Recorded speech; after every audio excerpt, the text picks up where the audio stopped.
Today I'm going to show you how to replace a radiator in a car. This car in particular is a 2002 Toyota Camry with a 2.4 liter 4-cylinder engine. So staying true to the format of my usual videos, I will make this a step-by-step instruction video for this particular car, but I'm also going to add some general information since the procedure is pretty similar to most cars. Now you want to start with the engine completely cold, and the first thing you want to do is drain the radiator. Just position some kind of catch pan underneath the car. Most radiators will have a drain on the bottom. It'll usually be a plastic petcock valve. On this particular vehicle, Toyota Camry, it's right in the middle. You can see that white nut right there.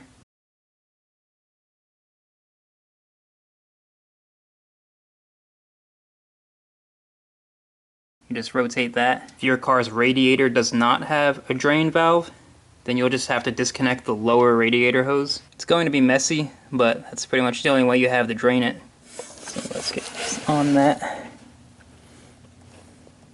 And rotate it.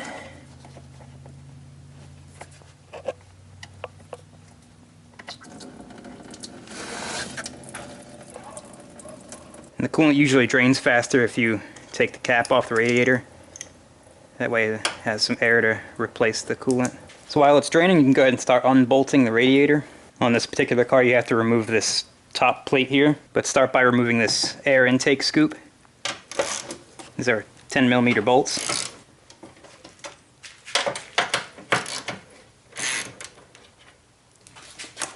You just gotta grab it and pull it out of the air box there.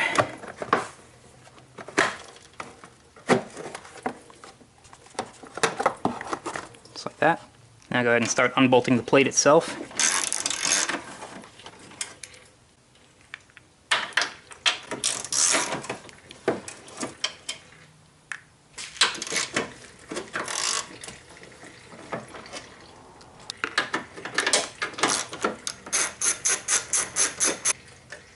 Go ahead and unbolt the hood latch. These two 10mm bolts here.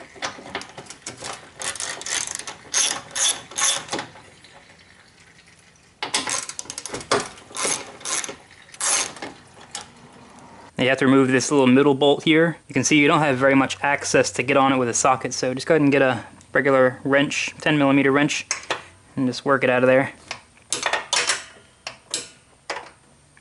Unbolt the horns with a 12mm socket.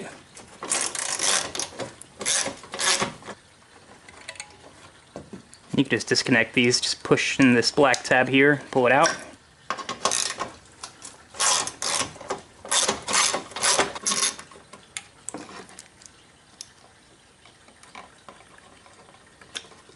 Make sure to keep track of which side the horn came off of. Go ahead and disconnect this little harness clip. Squeeze these tabs together. Now you have to deal with this little plastic cover here. On just about every Toyota I've ever seen, they're already broken or are just a whisper away of being broken. And they're very tricky to get off without actually breaking them if they're not already broken. So what I just do is just go ahead and let them break. And if you really want to later on, just come back with some JB weld and weld them together, but they're really just there to stop it from vibrating. Once all that's connected, you can just grab this top plate and pull it up. Now we're going to disconnect this coolant overflow hose. Just take a pair of needle nose pliers, compress that hose clamp, and then pull her off. Keep the hose clamp with it. Now I'm going to disconnect the upper radiator hose. Most cars have these giant spring hose clamps. They're kind of unwieldy to work with, but they're not too bad if you've done them once or twice. You'll need a pair of channel locks or a large pair of pliers. Now, most of these hose clamps won't have this feature, but this one does, where if you engage it in a certain way, it will lock. Basically, you just have to take a small screwdriver or something and put it inside of that notch, and then lift that tongue in until it clicks into place, and then it'll stay disengaged. And once the hose clamp is disengaged, I like to just move it forward off the hose. At that point, just grab hold of the hose, and you're gonna have to work it because most of the time these will fuse to the whatever they're connected to, whether it's plastic or metal.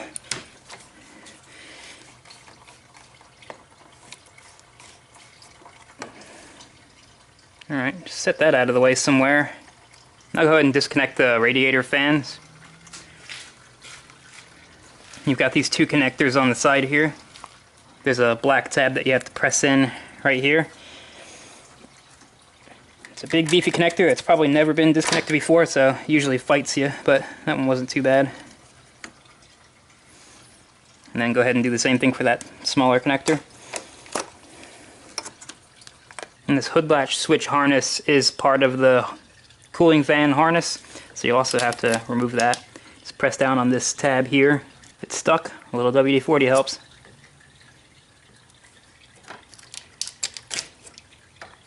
Now you can go ahead and start unbolting the radiator fan assembly.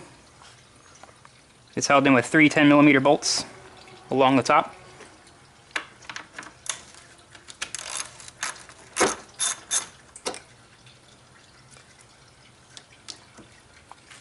Be very careful not to lose that little nut inside of them. Sometimes the new assemblies don't come with those.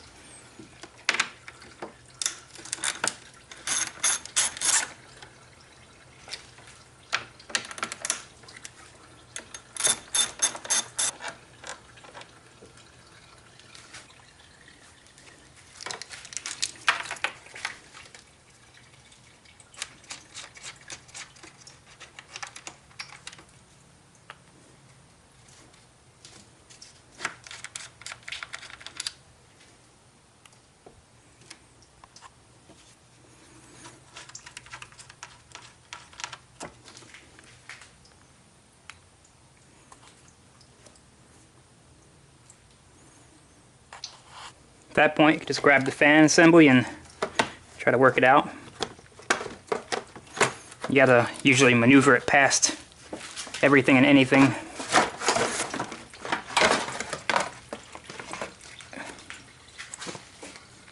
Now with that fan out of the way, we can go ahead and disconnect these transmission cooler lines. Only cars with automatic transmissions will have these. On some cars, they'll be on the side of the radiator instead. These use the same spring-based hose clamps that the upper radiator hose uses. Just take some deal nose pliers and squeeze them and pull them. The factory will always do their best to leave these hose clamps in the most awkward spot imaginable.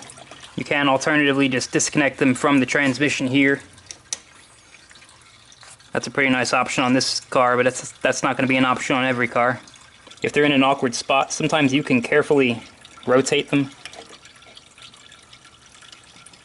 Hitting that bottom tang just to release the pressure a little.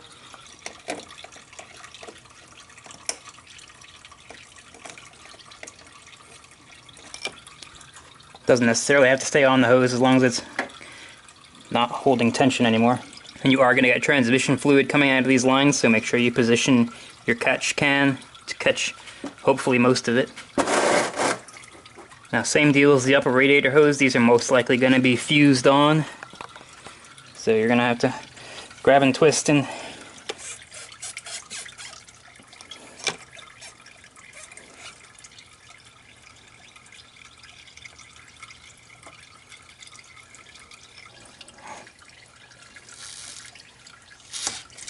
now for the lower radiator hose, same deal as the upper one, just more awkward and harder to reach. This is also the perfect time to replace the upper and lower radiator hose if you haven't done so already. This is also a great time to replace your car's thermostat, even if it isn't faulty.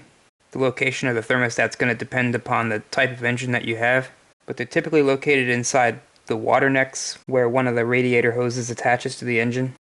Once everything's done dripping out of the drain valve, go ahead and position the drain pan underneath of the lower radiator hose, because there's usually some fluid that's still in there.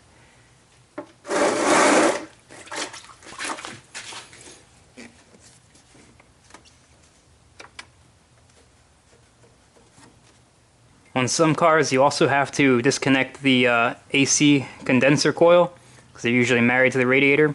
However, on this particular Toyota Camry, they are not connected to each other at all, so at this point you can just grab the radiator and pull it out. Now go ahead and take a minute to compare the old and the new radiators to make sure everything is in the right spot, and make sure that there's nothing that needs to be transferred over. These little plastic feet, just go ahead and pull those off.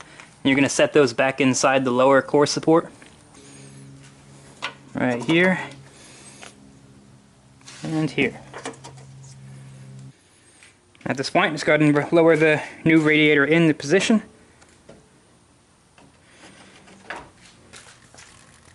Make sure that the legs pilot into those little grommets that you put back in the core support. At this point, installation is pretty much the reverse of removal. So just go ahead and start reconnecting everything. You can pull these caps off the trans cooler lines.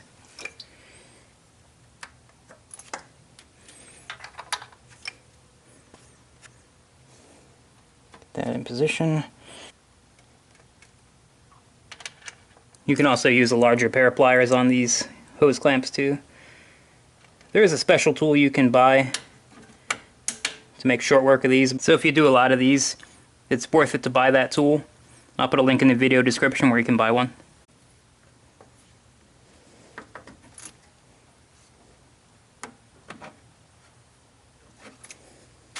Get the evil clamp back in position.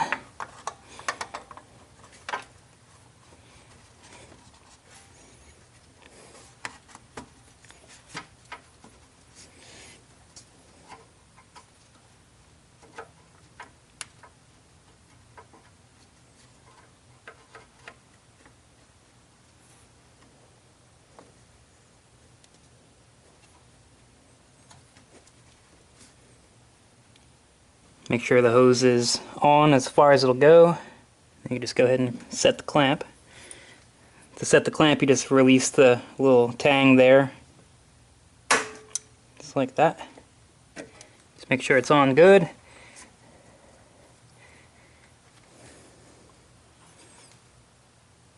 Make sure the drain valve is tight. Now if you're also replacing the radiator fan assembly like I am, go ahead and transfer the harness over. So with these little clips, you just got to get to the back side and push one side in and then hold it, come back to the other side. For these two connectors here, reach into the other side and squeeze those two tabs and then pull those out. It's kind of unwieldy.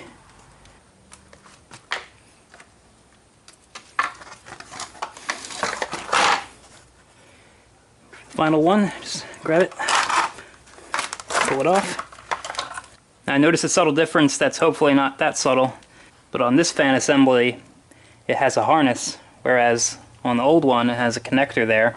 So let's just make sure that these connectors are compatible, and they are. So I'm just going to have to do a little bit of creative rewiring, just a little bit, but it shouldn't be too bad. You're going to run into this type of thing every once in a while with aftermarket parts, especially for a 20-year-old vehicle. The good thing is this one has all the right spots for the factory harness connections. All I'm going to have to do is remove this here very carefully, cut that zip tie. We're going to remove that lug there. Then take the factory harness and click it into all its factory intended areas. And if you wind up with any extra loose wire like this, just take some zip ties and make sure it's secure. So you don't want that to wind up in the fan blades.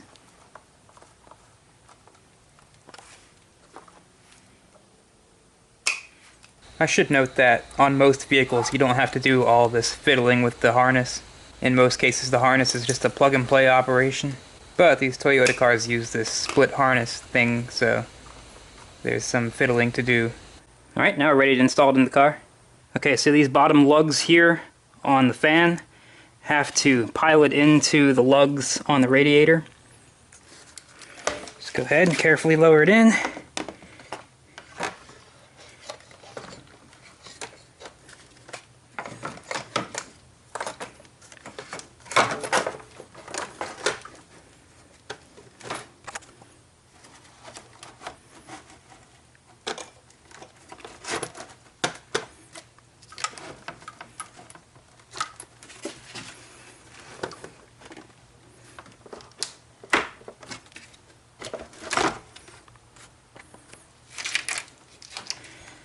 Just make sure that those bottom lugs pile it in. Once everything's seated and where it's supposed to be, all of the bolt holes should be in alignment, like they are. Now just go ahead and start bolting down the fan.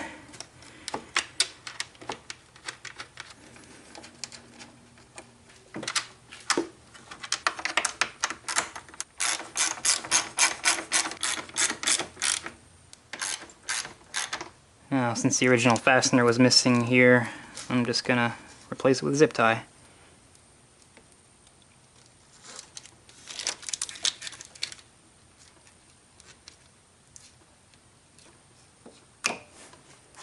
Then reconnect the hood latch switch. And go ahead and reconnect the radiator fan power. And the connector for the hood latch switch. Now let's go ahead and reconnect the upper radiator hose.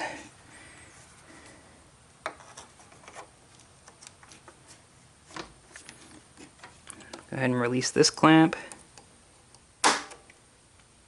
Now you can go ahead and put the top plate back on.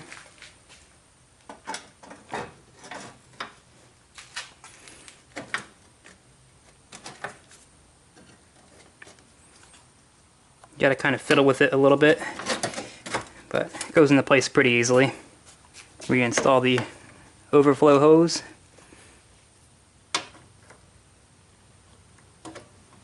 Now I always start with the weird little middle bolt here because it's most sensitive to alignment for some reason.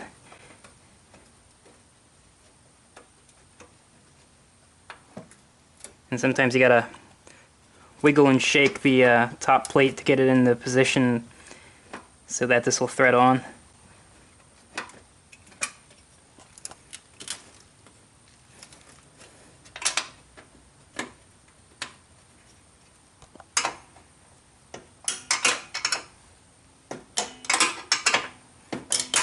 And once that's installed, go ahead and put the two 10mm bolts on each side in place.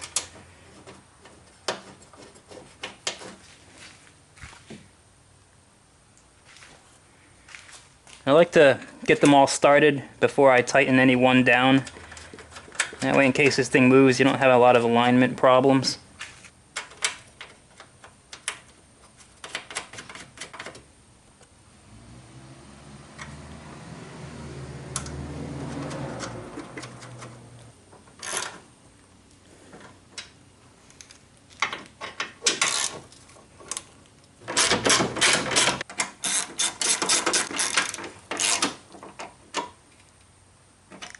Now go ahead and get this little cable retainer in place.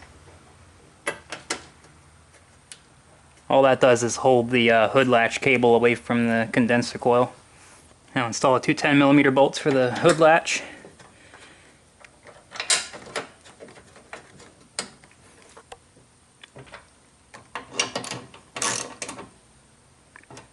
Now let's go ahead and install the horns.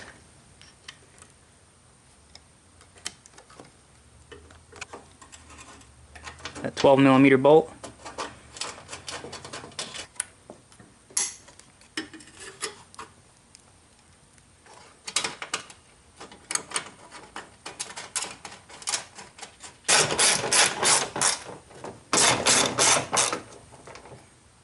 Now just take a moment to look over everything and make sure nothing's rubbing or anything's touching something that it shouldn't, especially if you had to edit the harness like I did. I don't like the way this oxygen sensor connector is routed, so I'm just going to route that underneath.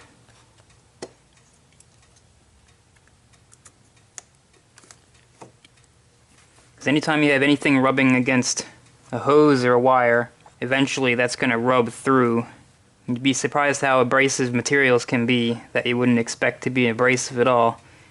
Once vibration gets a hold of them, they'll wear through just about anything. Alright, now it's time to fill it up with coolant. Now for coolant you have a couple of options. You can get the full strength stuff, which is not pre-diluted. With that you'll have to add your own water. Or you can make it easy on yourself and just get the 50-50 mix. That way you can just dump it in and then you know that it's the correct mix. If you decide to take the hard road like me and do your own mix, make sure you're using distilled water. Coolant capacity on this car is about 7.5 quarts, or roughly 2 gallons. Once it's filled to the brim, go ahead and give the upper radiator hose a couple squeezes to work out any air bubbles.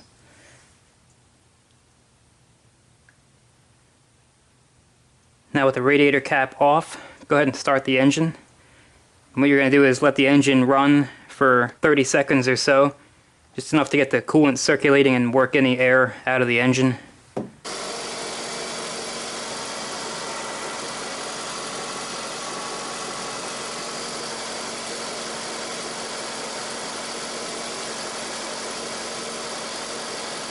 And once that's done, just go ahead and top it off.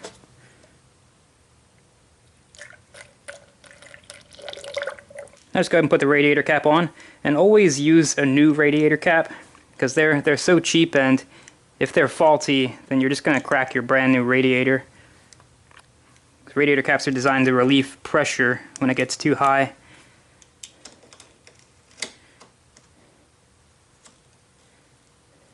Now go ahead and fill the overflow bottle to the max line. Now at this point, go ahead and take the car for a drive, or just let it idle in the driveway. Make sure it gets nice and hot, fully heat soaked. Then after that, just let the engine cool down completely and then top off the radiator again. Also want to make sure the overflow bottle is topped off as well. So anyways, I hope this video was helpful. And as always, thanks for watching.